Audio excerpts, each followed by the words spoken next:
Hello, everyone.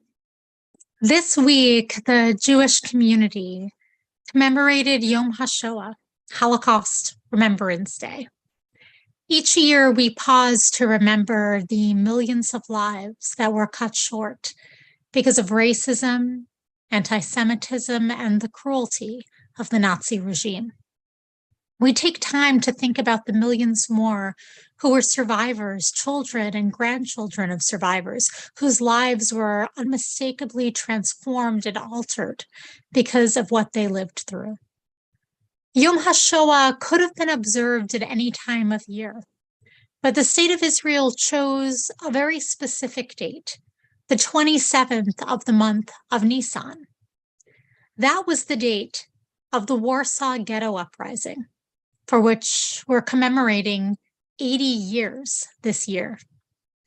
In fact, the full name of this holy day is Yom HaShoah v'Hagvura, the Day of Remembrance and of the Holocaust and of heroism.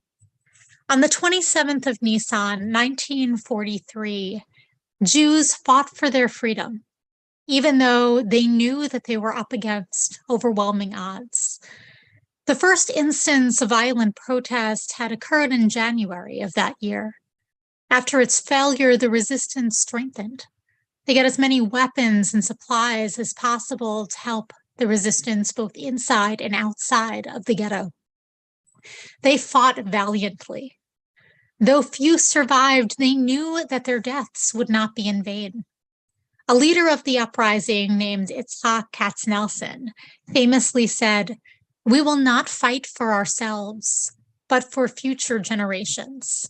Although we will not survive to see it, our murderers will pay for their crimes after we are gone, and our deeds will live forever."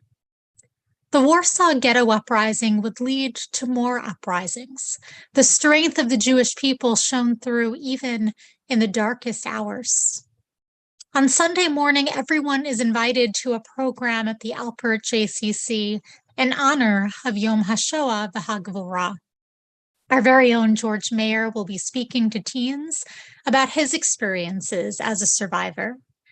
And then the larger Jewish community will gather for a service in honor of all those whose lives were altered because of the Holocaust. As we go into Shabbat, we keep the stories of all those affected in our hearts, and we vow to never forget. Shabbat Shalom.